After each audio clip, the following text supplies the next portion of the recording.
Hi అండి. అందరికీ నమస్తే. నేను మీ గీత. Mysterious boss part 43.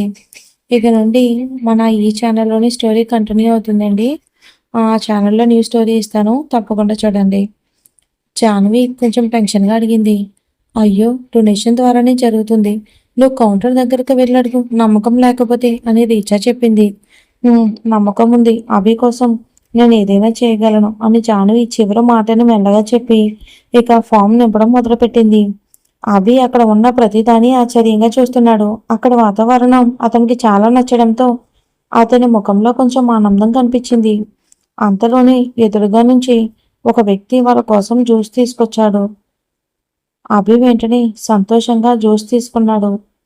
అక్క, ఇది చాలా బాగుంది అని జ్యూస్ తాగుతూ అభి చెప్పాడు. అలా తాగుతూ ఉండగానే కొంచెం జ్యూస్ కింద పడింది.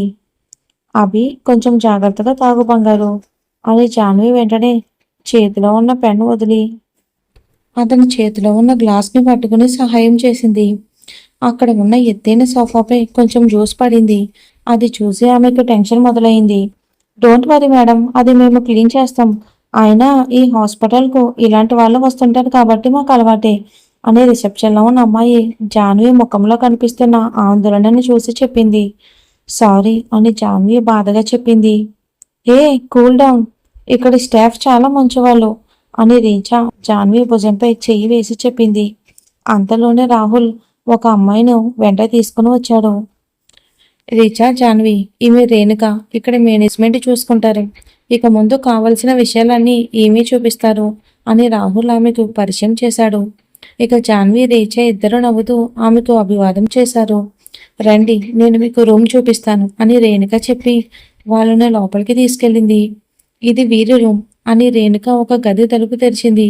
ఎదురుగా ఉన్న గదిని చూసి జాన్వి అయితే ఆశ్చర్యపోయింది. ఎందుకంటే ఆ గది చాలా అంటే చాలా బాగుంది. అన్ని సౌకర్యాలతో చక్కగా రెడీ చేసి ఉంది ఆ రూమ్ అంతా. ఇక్కడ ప్రతి ఒక్కరికి వేరే రూమ్ ఉంటుందా అని జాన్వి చాలా ఆశ్చర్యంగా అడిగింది. అవును, కొన్ని చోట్ల ఇద్దరు పేషెంట్లు ఉంటారు, మరి కొన్ని చోట్ల ముగ్గురు ఉంటారు. అంతకంటే ఎక్కువ మందిని ఉంచము. ఎక్కువగా దూకుడుగా ప్రవర్తించే వాళ్ళకు మాత్రం ప్రత్యేకంగా ఒక రూమ్ ఉంటుంది. వాళ్ళు ఎక్కువగా గొడవ చేస్తారు కదా, అందుకు. ఇక ఇక్కడ ప్రతి చోట సీసీటీవీలు కూడా ఉంటాయి. మేము 24 గంటలు వాళ్ళపై నిఘా ఉంచుతాం. డాక్టర్లు కూడా రోజుకి 2 సార్లు వచ్చి చెక్ చేస్తారు. ఇక్కడ కొన్ని థెరపీలు కూడా ఇస్తాం. ఉదయం నుంచి రాత్రి నిద్రపోయే వరకు వీళ్ళకు ఒక క్రమబద్ధమైన షెడ్యూల్ కూడా ఉంటుంది అని రేణుక మొత్తం కూడా అక్కడ జరిగేదంతా వివరించింది. ఇక్కడ నుంచి వెళ్ళిన వాళ్ళలో ఎవరైనా పూర్తిగా బాగుపడి వెళ్ళారా అని జాన్వి ఆందోళనగా అడిగింది. ఇక్కడికి వచ్చే 70% మంది రోగులు పూర్తిగా కోలుకుని ఇంటికి వెళ్తారు. ఇది మా హాస్పిటల్ రికార్డు అని రేణుక నవ్వుతూ చెప్పింది.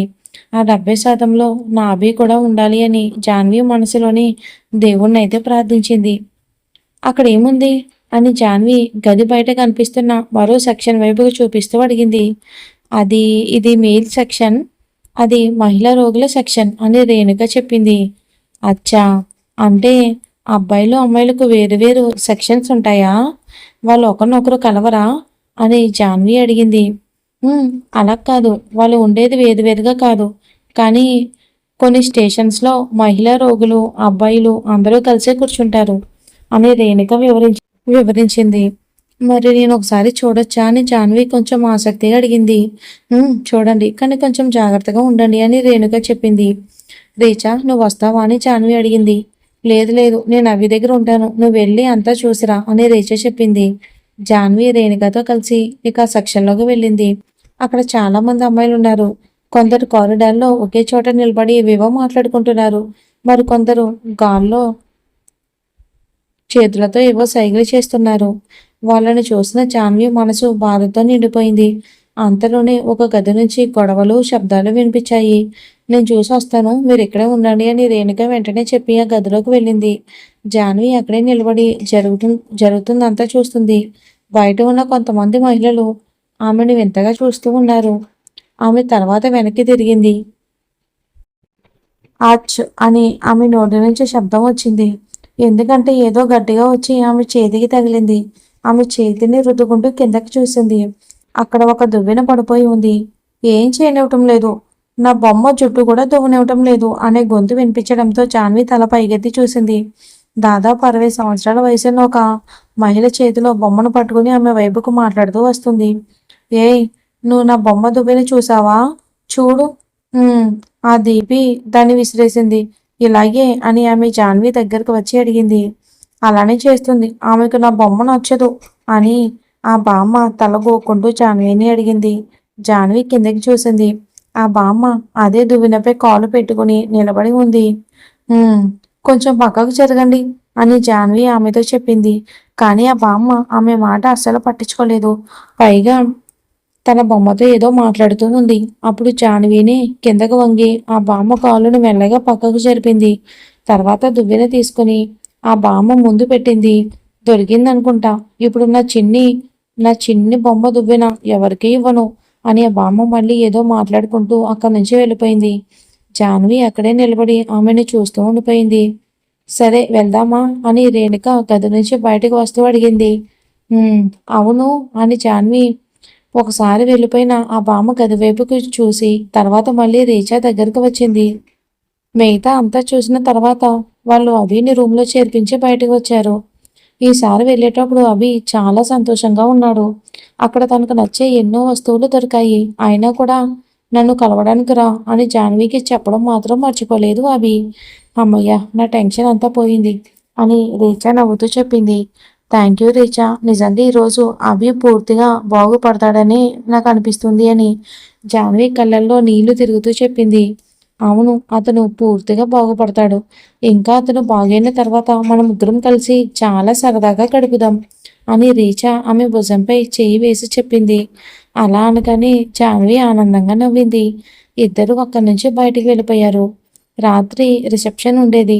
అలాగే రేపు రీచా అక్కడి నుంచి వెళ్ళిపోవాల్సి ఉంది. అందుకే ఇద్దరు తయారవుతూ కబుర్లు చెప్పుకుంటూ సమయం గడుపుతున్నారు. ఈరోజు జాన్వి రీచా ఇద్దరు సంతోషంగా ఉన్నారు.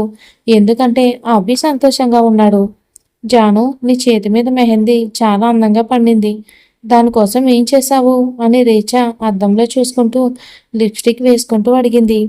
ఈరోజు ఆమె అందమైన గాగ్రా వేసుకుంది. ఏమీ లేదుగా అంటూ జాన్వి తన చేతి పిడికిల్ని గట్టిగా బిగించుకుంటూ చెప్పింది. అందరూ నా మెహందీ వెనకాల ఎందుకు పడుతున్నారు? నేను మార్చుకుని వస్తాను అని చెప్పి జాన్వి వెంటనే వాష్రూంలోకి పరిగెత్తింది. బయట హాల్లో చాలా అందమైన అలంకరణ చేశారు. అప్పటికి అతిథులు రావటం కూడా మొదలయ్యింది. కొద్దిసేపట్లోనే హాల్ మొత్తం సందడిగా మారిపోయింది. కొంతమంది ముఖ్యమైన బంధువులను, రాహుల్ స్నేహితులను మాత్రమే పిలిచారు రిసెప్షన్కి. రాహుల్ కుటుంబం, సిద్ధార్థ కుటుంబం అందరితో మాట్లాడుతూ బిజీగా ఉన్నారు. అంతలో రాహుల్ రీచా ఒకరి చేతిలో ఒకరు చేయి వేసుకుని కిందకి దిగుతూ వచ్చారు. అందరూ ఆనందంగా చప్పట్లు కొట్టారు. వారి కోసం ఒక చిన్న స్టేజ్ కూడా ఏర్పాటు చేసి దానిపై కుర్చీలు పెట్టారు. వాళ్ళిద్దరూ అక్కడికి వెళ్ళి నిలబడ్డారు. తర్వాత ఒక్కొక్కరు వచ్చి వారికి శుభాకాంక్షలు తెలిపారు. కొందరు బహుమతులు ఇచ్చారు. ఫోటోగ్రాఫర్ ఫోటోలు తీయటంలో బిజీగా ఉన్నాడు. నేహ, ఆ అమ్మాయి ఎక్కడుంది అని మనీష అటు ఇటు చూస్తూ అడిగింది. ఎవరా అమ్మాయి అని నేహ అడిగింది మనీషని. అరే, మన శత్రువు జాన్వి ఈమెతో ఉండడానికి వచ్చింది కదా అని మనీష అంది. ఇక్కడే ఎక్కడ ఉంటుందిలే, నీకెందుకు ఆమెతో పని అని నేహ అడిగింది. ఏం లేదు, ఊరికే అలా అడిగాను అని మనీష చెప్పింది. ఏదైనా చెయ్యాలని మాత్రం దయచేసి ఆలోచించొద్దు. నీ తక్కువ వస్తాయి ప్లాన్లు ఎప్పుడు నీ మీదకి తిరిగి వస్తాయి. గతసారి గుర్తుందా? 2 రోజులు ఇక వాష్రూమ్ చుట్టూనే తిరిగావు నువ్వు అని నేహ గర్వంగా చెప్పడంతో మనీష ఏం మాట్లాడకుండా సైలెంట్ అయిపోయింది. అదిగో చూడు చూడు ఆమె వచ్చింది. బహెన్జీ అని నేహ ఒకవైపుకు చూపిస్తూ చెప్పింది. అలా చెప్పగానే మనీష ఆ వైపుకి చూసింది. అక్కడ జాన్వి ఎవరో ఒకరితో మాట్లాడుతూ నిలబడి ఉంది. ఆమె లేత గులాబీ రంగు బంగారు అంచు ఉన్న గాగ్రా వేసుకుంది. లేత గోధుమ రంగులో ఉన్న కొద్దిగా కల్ చేసిన జుట్టును వెనుకకు వదిలేసింది. నేహ, నువ్వేమైనా అనుకో, కానీ ఈ అమ్మాయి చూడటానికి చాలా అంటే చాలా అందంగా ఉంది. ఒక సున్నితమైన యువరాణిలా ఉంది అని మనీష తెలియకుండానే అనేసింది. అది తనకు అర్థమైన వెంటనే నాలుక కొరుక్కుని నేహ వైపుకు చూసింది. నేహ కోపంగా ఆమెను చూస్తుంది. సారీ, అంటే నాకు అనిపించింది చెప్పాను. కానీ నీకంటే మాత్రం అందంగా లేదు. అసలు ఆమెకు స్టైల్ కూడా లేదు. డ్రెస్ వేసుకునే విధానం కూడా అసలు తెలియదు అని మనీష తన మాటలను సరిచేసుకుంటూ చెప్పింది. అదే సమయంలో నిజమే అని ఆ ఇద్దరి వెనక నుంచి ఒక గొంతు వినిపించింది. వెంటనే ఇద్దరు వెనక్కి తిరిగి చూశారు. అక్కడ సిద్ధార్థ్ తల్లి నిలబడి ఉంది. ఓ ఆంటీ హాయ్ అని నేహ కంగారుగా పలికింది. మనీషా చెప్పింది కరెక్టే. ఆ అమ్మాయి చూడడానికి ఒక పని మనిషిలా ఉంటుంది. దానికి విరుద్ధంగా నువ్వు చాలా మోడర్న్గా స్టైలిష్గా ఉంటావు. ఇప్పటి వరకు నువ్వు సిద్ధార్థుని పెళ్లికి ఎలా ఒప్పించలేదో నాకు ఆశ్చర్యంగా ఉంది అని మిస్సెస్ భోస్లే వెటకారంగా అడిగింది. దాంతో నేహ ముఖం వాడిపోయింది. అంటే సిద్ధార్థకి పెళ్లి చేసుకోవాలని ఆలోచనే లేదు. మరి నేను ఎలా ఒప్పించగలను అని నేహ అంది. అది కూడా నిజమే. కానీ ఒక విషయం గుర్తుపెట్టుకో. అతను నీ నుంచి దూరం కాకుండా చూసుకో అని మిసెస్ భోస్లే దూరం అనే మాటకు గట్టిగా ఒత్తిడిస్తూ చెప్పారు. నేహ సరే అన్నట్లుగా తలూపింది. కానీ ఆమె ముఖంలో మాత్రం అనుమానమే ఎక్కువగా కనిపించింది. వెళ్ళి పైకి చూడు, సిద్ధార్థ్ ఇంకా ఎందుకు రాలేదో చూసిరా అని మిసెస్ భోస్లే చెప్పగానే నేహ వెంటనే అక్కడి నుండి పైకి వెళ్ళిపోయింది. ఇక్కడ జాన్వి ఇక ఇంకిక్కడ జాన్వి రేచా వదిన ఇద్దరు నిలబడి మాట్లాడుకుంటున్నారు. ఎంత అందమైన ఇల్లు, ఒక రాజభవనంలా ఉంది అని వదిన ఇల్లు చూస్తూ అన్నారు. అవునవును అని జాన్వి కూడా ఆమె మాటలకు అంగీకారం తెలిపింది. అంతలోనే వెయిటర్ వాళ్ళ దగ్గరకు జ్యూస్ తీసుకొచ్చారు. ఇద్దరు జ్యూస్ తీసుకున్నారు. వదిన జ్యూస్ తాగబోతూ ఉండగా వెనక నుంచి ఎవరో ఆమెను ఢీకొట్టారు. దాంతో ఆమె చేతిలో ఉన్న జ్యూస్ ఎదురుగా నిలబడి ఉన్న జాన్వి మీద పడిపోయింది ఒక్కసారిగా. ఉఫ్ అంటూ జాన్వి వెంటనే వెనక్కి జరిగింది. కానీ అప్పటికే జ్యూస్ ఆమె భుజం మీద నుంచి జారుతూ టాప్ వరకు వెళ్ళిపోయింది. Oh my god Janvi sorry, ఈ మనిషికి అసలు ఏమీ కనిపించదుగా అని వదిన తనను ఢీకొట్టి వెళ్ళిపోయిన వ్యక్తిని చూస్తూ చిరాగ్గా అన్నారు. ఇట్స్ ఓకే వదిన అంటూ జాన్వి ఒక చేత్తో ఇక తనని శుభ్రం చేసుకుంటూ చెప్పింది. అదే కానీ నీ టాప్ మొత్తం తడిచిపోయింది. నువ్వు నిన్నటి నుంచి ఏ రూమ్లో ఉంటున్నావు? అక్కడికి వెళ్ళి మార్చుకుని రా, త్వరగా వెళ్ళు అని వదిన అన్నారు. జాన్వి జ్యూస్ గ్లాస్ను అక్కడే పెట్టి పైకి వెళ్ళింది. ఆమె తన రూమ్ దగ్గరకు వెళ్తున్న కొద్దీ కొన్ని శబ్దాలు వినిపించాయి. అవి బహుశా సిద్ధార్థ్ గది నుంచి వస్తున్నట్టుగా అనిపించాయి. ఆమె నడక ఒక్కసారిగా నెమ్మదించింది. తన రూమ్కి వెళ్లాల్సింది పోయి సిద్ధార్థ్ గది దగ్గరకు వెళ్ళింది. తలుపు తెరిచే ఉంది. ఎదురుగా సిద్ధార్థ్ను నేహ వెనక నుంచి కౌగిలించుకుని ఉంది. సిద్ధార్థ్ ఇక్కడే కొంతసేపు ఉండిపోదామా? ఎన్ని రోజుల తర్వాత మనం ఇలా కలుస్తున్నాం అని నేహ అతని వీపుకి తన చెంపను ఆనిస్తూ గారంగా చెప్పింది. ఆ దృశ్యం చూసిన జాన్వి కళ్ళల్లో నీళ్లు నిండాయి. ఆమె మనసు కూడా ఒక్కసారిగా బరువెక్కింది. ఎందుకో తనకేమవుతుందో ఆమెకే అర్థం కాలేదు. కానీ ఎవరో తన గుండెల్లో సూది గుచ్చినట్టుగా ఒక తెలియని బాధ కలిగింది. నేహ అని సిద్ధార్థ్ కొద్దిగా అసహనంగా ఆమె చేతులను పక్కకి తోసి వెనక్కి తిరిగాడు. అదే సమయంలో తలుపు దగ్గర నిలబడి ఉన్న జాన్వి అతని కంటపడింది. జాన్వి అని సిద్ధార్థ్ కొద్దిగా అయోమయంగా ఆమెను పిలిచాడు. అప్పటి వరకు మసగ్గా కనిపిస్తున్న ఆ దృశ్యాన్ని చూస్తున్న జాన్వి ఒక్కసారిగా ఈ లోకంలోకి వచ్చింది. ఐఎమ్ సారీ అని తడబడుతూ ఎలాగో చెప్పేసి అక్కడి నుంచి పరిగెత్తుకుంటూ తన గదిలోకి వెళ్ళిపోయింది. గదిలోకి వెళ్ళిన వెంటనే తలుపు మూసి దానికి వీపానించి నిలబడింది. అప్పుడు తన చెంపలపై జారుతున్న కన్నీటి చుక్కలు ఆమెకు కనిపించాయి. వెంటనే వాటిని చేతి వెనుక భాగంతో తుడిచేసుకుంది. ఇదేమైంది? నేను ఎందుకు ఏడుస్తున్నాను? వాళ్ళిద్దరూ ఒక రిలేషన్షిప్లో ఉన్నారు. వాళ్ళిద్దరినీ కలిసి చూసినందుకు నాకెందుకని ఇంత బాధగా అనిపిస్తుంది. అసలు అసలు నాకేమవుతుంది? జాన్వి నువ్వేమైనా పిచ్చిదానవా ఏంటి? వాళ్ళిద్దరిని అక్కడ ఎందుకు చూస్తూ నిలబడ్డావు? ఒకరి వ్యక్తిగత జీవితాన్ని చూడటం తప్పు, కానీ నువ్వు వెళ్ళి అక్కడే నిలబడిపోయావు. కానీ నాకేమవుతుంది? ఎందుకింత బాధగా ఉంది? బాప్పా దయచేసి నన్ను ఈ గందరగోళం నుంచి బయటికి తీసుకురా. నాకు ఏదో అంత కొత్తగా అనిపిస్తుంది. దయచేసి నాకు సహాయం చెయ్యి. జాన్వి మంచం దగ్గరికి వెళ్ళి నిరాశగా కూర్చుంది. ఇంకా కొద్దిసేపటి క్రితం చూసిన దృశ్యం ఆమె కళ్ళ ముందు నుంచి తొలగడం లేదు. ఆమె తన గుండెలపై చేయి వేసుకుంది. ఈ రోజు తన గుండె చప్పుళ్ళు కూడా కొంచెం వేరుగా అనిపించాయి తనకి. అదే సమయంలో ఆమె చేతికి జ్యూస్ అంటుకుంది. అయ్యో దేవుడా, వచ్చిన పనే మర్చిపోయాను. ఇది క్లీన్ చేయకుండానే మర్చిపోయాను. నేను కూడా ఏదో ఒక విషయంలో పూర్తిగా మునిగిపోతాను అని అనుకుంటూ ఆమె వెంటనే తెచ్చి దుప్పటను తీసి మంచం మీద పడేసింది. తర్వాత వాష్రూమ్లోకి వెళ్ళింది. భుజం మీద పడిన జ్యూస్ను శుభ్రం చేసినప్పటికీ ఆమె కళ్ళ ముందు సిద్ధార్థ్ నేహాల దృశ్యమే కనిపిస్తుంది. దాంతో ఆమె తన మీద తానే చాలా కోప్పడుతుంది. ఎందుకు నాకు పదే పదే అదే ఎందుకు గుర్తుకొస్తుంది అని. ఆమె తన డ్రెస్ మీద ఉన్న జ్యూస్ను క్లీన్ చేసింది. ఇప్పుడు వేరే డ్రెస్ వేసుకునే అవకాశం లేకపోవడంతో ఇక అదే డ్రెస్తో బయటకు వచ్చేసింది. బయటికి వచ్చిన వెంటనే మంచం మీద సిద్ధార్థ్ వెనక్కి తిరిగి కూర్చుని ఉండడం చూసి ఒక్కసారిగా షాక్ అయింది.